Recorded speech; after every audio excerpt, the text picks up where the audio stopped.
Hey guys, Andrew here. Today we're going to go over how I build a cedar planter box. This is an original design that I came up with in 2019 as a Mother's Day gift, and in 2020 I brought it to market, selling 53 units out of the 8x12 space I was working in my parents' garage. Since then, my shop space has more than doubled, but this continues to be my hottest selling item year over year. It's a clean design with no visible fasteners and some slightly elevated joinery compared to other plans you may have seen.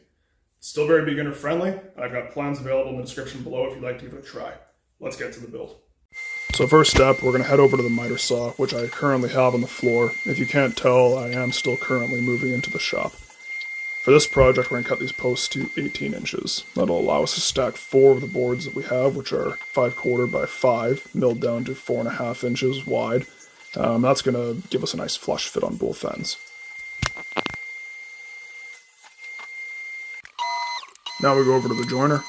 Pretty self-explanatory. We're going to flatten 2 faces and create 1 square angle so we can finish our milling process at the planer and the table saw.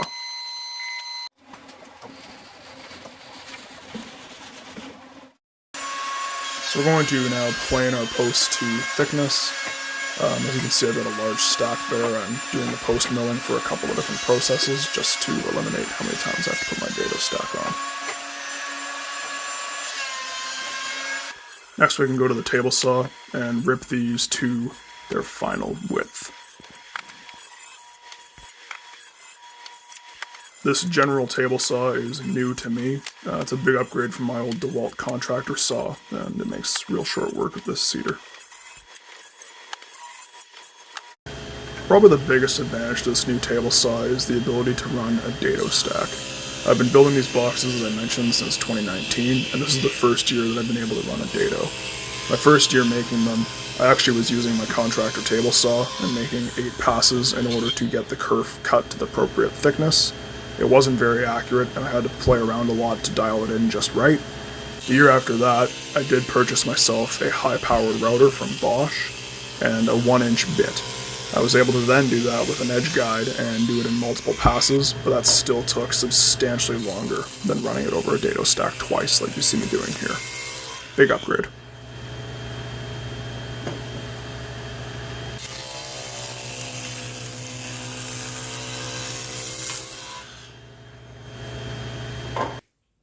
Alright, now we have all our components cut, our joineries cut in, and everything's nice and square, ready to begin assembly. I do this with a glue and screw method. Firstly, in the dado, we're going to use Type Bond 3. It says so on the bottle, it is the ultimate wood glue. I heard about this product from a lot of the larger channels here on YouTube, and I've been in love with it ever since. Especially where I live, here in Manitoba, we get minus 50 Celsius in the winter, plus 40 Celsius in the summer. So to me, having a good, solid, weather-resistant glue is absolutely critical. No, I'm not sponsored. Obviously, it's my first video. That would be ridiculous. The second product that we're going to use is from Craig, and that is the Craig Jig Mini. When it comes to cutting pocket holes on large builds like this, I absolutely love this. My shop is only 24 by 26 feet. I don't have room for a giant Foreman style machine, so this thing works absolutely perfectly. The way that I use it is not something I would recommend to the majority of people. You should be clamping this in place. But for speed and efficiency, I like to hold it with my hand. So generally what I'll do, and you'll see in the next clip better, is I will press it with my palm, wrap around, and then drill from there. Now, I'm comfortable with this method. I've been doing it for a couple of years now. If you're uncomfortable with this, and you should be, I would not recommend this. Please use a clamp to the manufacturer's specs. This is just what I do and what works for me. I found a lot of efficiencies, and as you'll see in the next clip, I'm able to move quite quickly through the process with it. So like my inner conscious said on the captions in that previous clip, this probably isn't the smartest thing to be doing. I've never poked my hand, but time will tell. Like I said, you can see that I'm able to move very, very quickly, and if you are batching out a series of boards like this, not having to clamp each time you want to drill is a significant time saver. Do it at your own discretion. I would personally recommend that you don't do it at all. This is what works for me, and it's what I'm comfortable with. So take it as you will. From here, we move on to assembly. Pretty simple from here. You put a bead of glue on the inside of the dado, slot your boards in, make sure everything's square, and then you drive your screws. Pretty straightforward process. Repeat that on both ends, and then move on to the side panels. This seems to be the order of operations that's worked best for me. The end panels will stand on their own, and you're free to work on the sides as you need to.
Alright, so what we're constructing here is a center brace. Because plants do need to be watered and dirt will get wet during natural rainfall, we do need to account for that added weight and make sure that the box isn't going to bow outwards on us.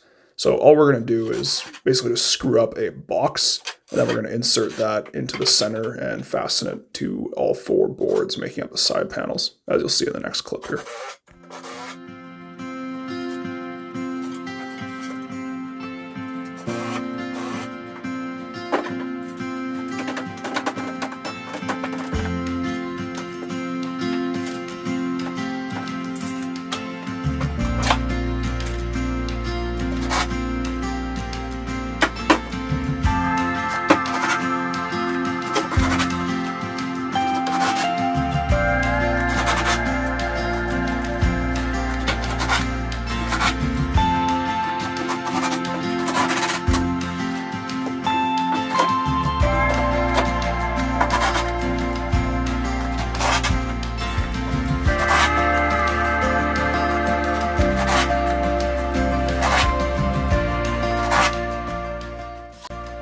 Then we'll drill some pocket holes facing upwards. This is what will allow us to attach the top rail framework.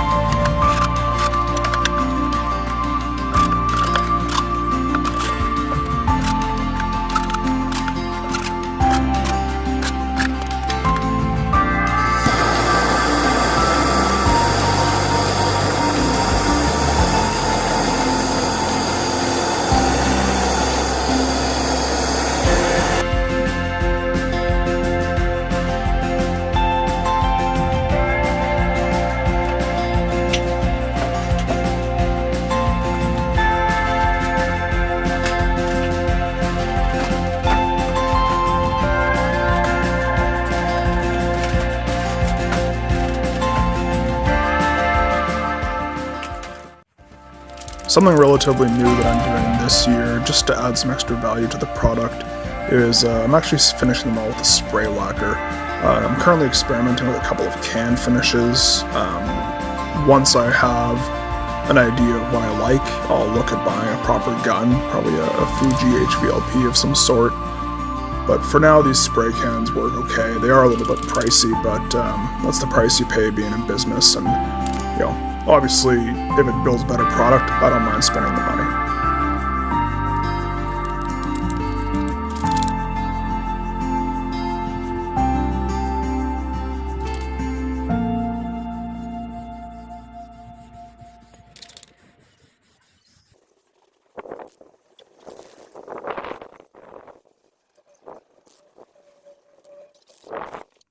Alright guys, and that's it for the build. As I mentioned, I do have plans available for this on my website, www.limewarewoodworks.com. Link is in the description.